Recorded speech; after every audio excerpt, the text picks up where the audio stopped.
LiSTNR production. Welcome to Real Crime. I'm Adam Shand. Some stories, like this one, turn up when I'm not even looking. I was in my favourite antique store in South Melbourne, talking to Steve, the proprietor, when a woman I only knew from Facebook approached me. I said, Steve, this man needs to hear my story. You were standing right there and I seen your hat and I knew it was you instantly. Steve knows the story and he's seen me evolve into what I am today. Kellie Carter-Bell is a product of Melbourne's Underworld. She grew up around the city's most dangerous crooks, the real people behind the iconic Australian film Animal Kingdom. She married into this criminal milieu and endured decades of harrowing abuse. There was a husband who would ultimately try to kill her. There's a fine scar on her cheek from a blade. It runs from her right ear to the edge of her lip. She raised his 4 kids, shut her mouth, and that's what she got. At 52, Kellie has broken free of all that, and she's intent on resolving the past. There's one big outstanding issue. What happened to her own father, who it turns out was a policeman? A warning. There are descriptions of graphic violence in this story, and it may not be suitable for younger listeners. But there is a happy ending.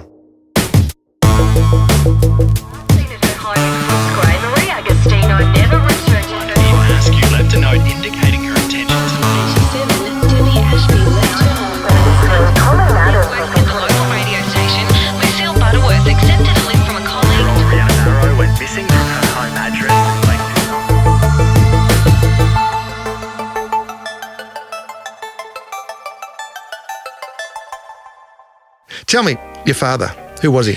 So my dad was a policeman, actually, believe it or not. It's probably going to be a bit hard to believe when you hear my story.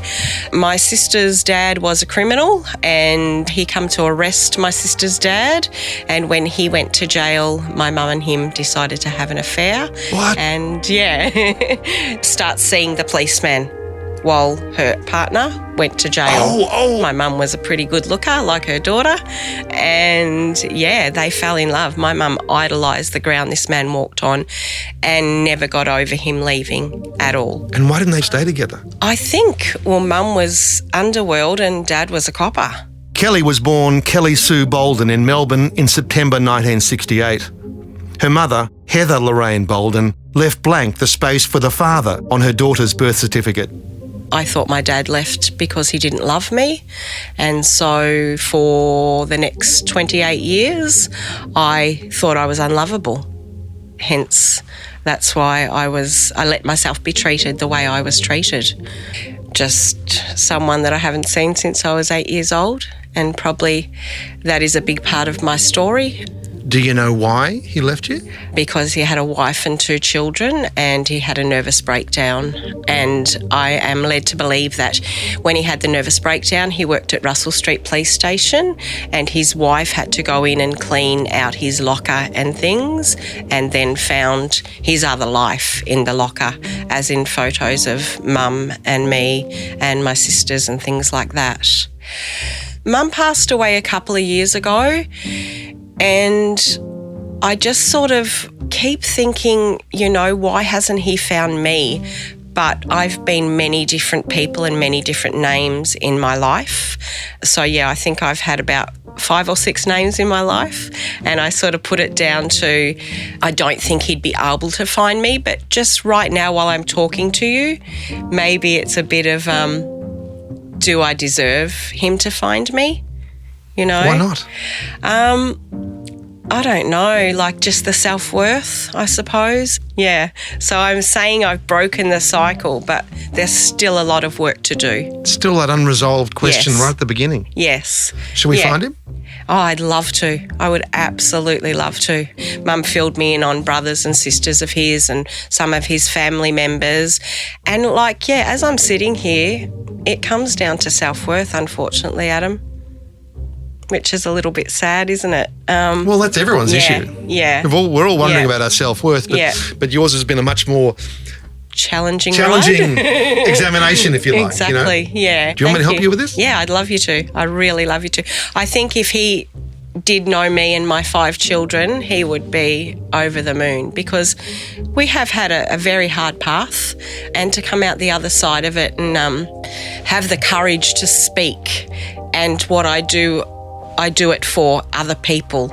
I do it for other women and children to know, once again, that you can get out safe, and there's people that do love you, and there's people that are willing to help you. I mean, what do you know about him? I know that his name's... I know that he was in the communications area at Victoria Police in Russell Street. I know he was dux of his class, and I know he was a very clever man. I know that he had a wife and 2 children. I know that he grew up in Burwood, and his mum and dad lived in Burwood for a lot longer.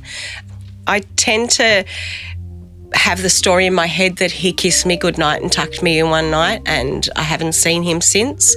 But I have some lovely photos of him and I, my oldest son is just a spit out of his mouth. He looks so much like him. I know that I have his brains. I think I have mum's strength. I've lost 3 sisters to heroin, so my mum lost 3 daughters and stayed on the earth for the next 29 years for me. Kellie's father was a presence in her life until 1976, when all contact abruptly ceased. Any chance of a peaceful, stable childhood disappeared with her father. Her mother's violent partner, Snooky, returned from jail. I can remember when the dinner was dished up, if the peas were next to the beans, whoosha, there went the dinner, thrown up to the roof. And yeah, that's what domestic violence is about. I can remember him bashing Mum, my sister's father. My father never shown us anything like that. It was always, he cooked us dinner, for instance. My sisters really respected him because there was some normality in the home, although I call normal a cycle on the washing machine. So there was Kerry, Sissy and Tammy. They would have been on drugs from me being as young as probably 10 years old.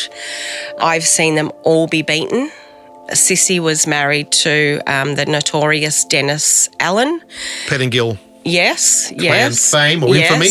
Sissy was born as Heather Hill, but went by her nickname Sissy. Tammy was with a man called Rocky, who was a career criminal, and domestic violence was what I grew up with. It was what I seen. It was just so normal. Yeah, Mum had suffered domestic violence from early doors, and once again, it was the norm back then, I'm led to believe. And it was just so up and down, it was from one day to the next. Who knew what was going to happen? I can remember coming home from school. I went to 10 primary schools, believe it or not, when I was about 8 years old, and Mum was literally washing money in a washing machine because the gangsters or the big heavies had just done a bank robbery and they'd put the dye bomb in the bag. And yeah, that's what I grew up with. Oh, good work. Yep. And what was she like? She did what she could do, the best she could do it. But she'd come from an underworld background? Not really underworld, more, born in Camp Hill, grew up in the Camp Hill, the Commission kind of area. Camp Pell was the lowest address in Melbourne back then. A squalid village of iron huts left by US forces who were stationed here in the Second World War. Probably, once again, not much self-worth, not much pride in herself. She always blamed herself for my sisters being heroin addicts, but then I say, well, why wasn't I? Yeah, why weren't you? Why didn't... I'm not sure.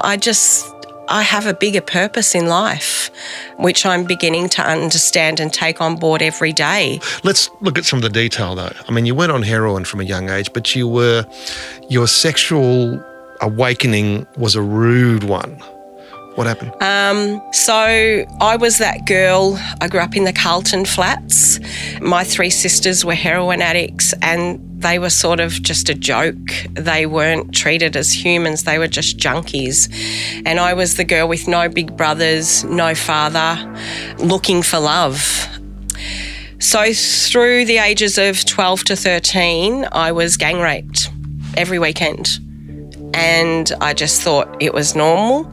I thought that was love. The same people? Yes. And most of them are either dead drug addicts or no-hopers, which brings a smile on my dial because look at me. At 13, she began dating the brother of a famous Melbourne footballer. He was 17. And I had my first black eye at 13. I thought a black eye was full of love. I thought he loved me, but when I look back now, my goodness, I spent 3 years looking at the ground because if I looked up, I was looking at someone and bang, you get a punch in the eye for that. He's seen his father do that to his mother, but as we know, that's no excuse. Yeah, and I think I loved him in some kind of weird, stupid way. So how did you get away from Peter? I just think, coming home from school with 2 black eyes one day. Mum was drinking then quite badly. She had the 3 daughters on heroin. I think that's how she dealt with it.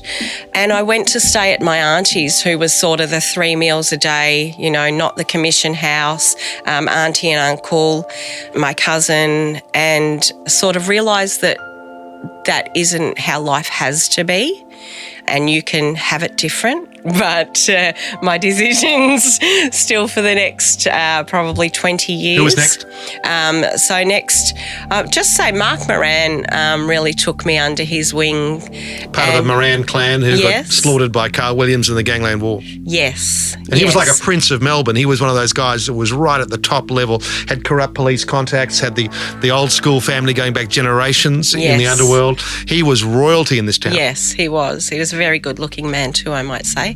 But he once again showed me a little bit of maybe how life could be. I'm not saying that his life was great in the end and that's how you live, but just that I don't deserve to be treated the way I was being treated. Sort of got me away from the Carlton boys as well. But he didn't use and abuse me, whereas a lot of other boys, men did. And that really hurts to say, but that wasn't my fault. That was not my fault. As a teenager, Kellie's sisters were influential over her. Sissy was then with one of Australia's biggest heroin dealers, Dennis Allen. Allen was violent and paranoid. He murdered up to 10 people but never faced justice, courtesy of his services to Victoria as a police informer. Sissy was married to Dennis Allen in Pentridge. I would have been about 16. And I can remember when we were living in the flats, I was probably about 14 and I woke up to hear my sister Tammy downstairs being beaten by Rocky. And I literally rolled over and went back to sleep. That's how normal it was to me. That is it was just programmed. It was just I thought that was love. There is some exhilarating times. Being with a crook, when they're like an armed robber. Exactly. Or whatever they are. This is thrilling and dangerous moments. Yes. In the times when the Jika pub in Fitzroy was the place to be, you can be sitting in there and, someone might walk in with a bag of diamonds. Someone might come in with a truck full of Nike runners, the finest handbags, just done a leather goods shop, and you get to have all this for not much. And when you live that life, you don't understand that, I can work a job and have 3 meals a day and own a house. I thought commission was the way you lived until the age of probably 30 or something. And they were exciting times when you're young and impressionable. You take what these men give you, as in... Well, that's right. You walk into a crowded pub full of crooks with a top crook and everyone looks around, they look at you, and you feel a bit special, right? Yes, definitely. And before I was with John, I hung out with Alphonse and Jason. Alphonse Gangitano and Jason Moran were Carlton gangsters of the 80s and 90s. You walk into a nightclub and everyone just steps aside. You don't pay to get in, you don't pay for drinks, you go to the early openers, you start again the next day. This was pretty fascinating and exciting stuff, and I liked it. That's what I thought was the norm. That's what I thought life was all about. But then... when, people get bumped off or they go to jail, and they're the times when you have to sit back and you look and think, okay, there is another way to live a life. Kellie has outlived most of her underworld peers. Alphonse Gangitano was murdered at age 40 in 1998, most probably by his friend Jason Moran, who was himself murdered at age 35 in 2003. Jason's older brother Mark, Kellie's one-time protector, was killed in 2000. He was also just 35. There's that old saying, never tell your wife what you're up to as a crook, because one day she might tell the truth about you. Oh, yeah. How much did you know about your partners? So when you got that hanging over your head, you're not saying much, are you? You're keeping it all to yourself. How do you live? You live bloody hour to hour. You live day by day. You just don't know what's coming from one day to the next. And I think I was on flight mode till I was about 50 years of age, like literally. I used to have a fear of being cold, because if I was cold, I need my energy to get warm. I can't use energy to get warm. I need to see what's going on around me. I need to be alert 24/7 because of the coppers coming to do a run through. Is he doing the wrong thing again? And that was all my life. That was with Dennis and Sissy. Many a times he'd come and break the door down looking for her when I was young, like teenagers. Paint still. the picture. Stevenson Street, Cremorne. Yep. The drug house. Goodness me. The brothel next door. Yep. The houses up the street. Victor, Wendy, posse of kids. Yeah. What was it like walking into Stevenson Street when Sissy was married to Dennis? Wow. Okay. Terrifying some days exciting. I was with when she got with Dennis, and one day Sissy and I had to stop him from going out and putting in the boot because he was bashing me. But yet what he used to do to Sissy, he would literally say, she's my wife, so I'm allowed to do that. I'm allowed to beat her. I'm allowed to chain her to a washing machine. I'm allowed to do basically whatever he wanted to her. She was a heroin addict. He was one of the biggest heroin dealers in Australian history. You've got to weigh that up. And it was such a thoroughly corrupted world he lived in. Yes. Not only selling the drugs, the misery to kids, but corrupting police. Yes. Trying to blow up courts. Yeah. Everything.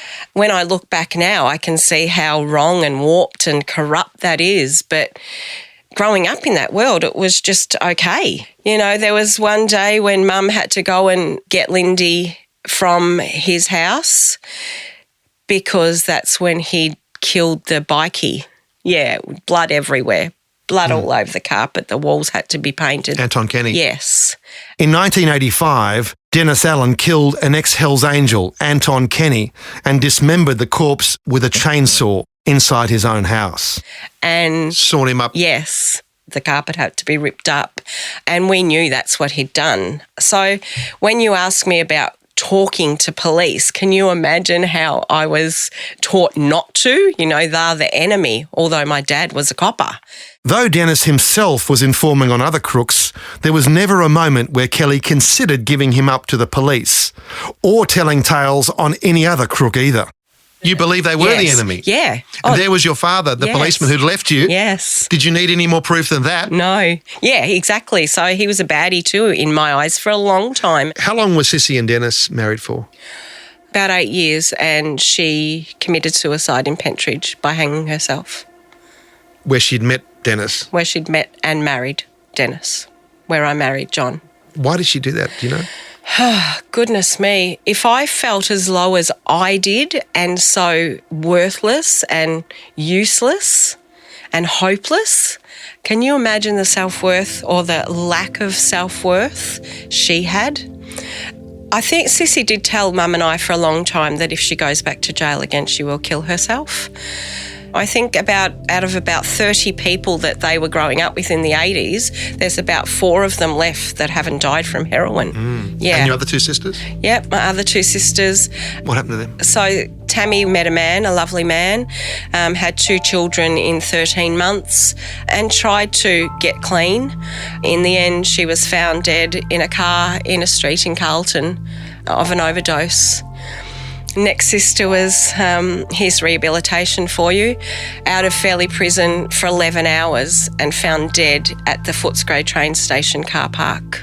of a heroin overdose. She'd got a strong 11 hours. strong hit. Yeah. They think they can have what they used to have before they went in. And it's quite sad now that I'm old enough to understand that, you know, they weren't just junkies. They were goddamn human beings and deserved to be treated like them, but just never had the chance. You know, they're 28 and 32 and they were dead. So, you know, there was times there when Sissy had a broken arm and I had to put the tourniquet around her arm so that she could have a hit. My sister Tammy used to beat me really, really badly because what was going on in her life. You know, she tried to drown me and put me in a dryer and turned it on, but that was about 8 years separate, so she certainly wasn't trying to dry me out after she tried to drown me. I don't know, I think I've got a warped sense of humour, as you'd probably have to be, being what I've been through. Survivor sense of humour, you know? Yeah, good point. In the mid-80s, Kellie had met the man she would marry, a crook named John David Marshall. He would turn out to be the most dangerous man in her life. And I have scars from head to toe. I don't know what happened. Something hit and then I turned around and I run, but I had a beautiful white dress on that was red. This has been a Real Crime production. Written and produced by Adam Shand. Executive producer Grant Tothill. Mixing, editing and theme music by Matt Nikolic. Associate producer Matt Dwyer. Additional editing by Kellie Falston. Research by Nolly Shand. Digital producers Jack Shand and Oscar Gordon. LiSTNR.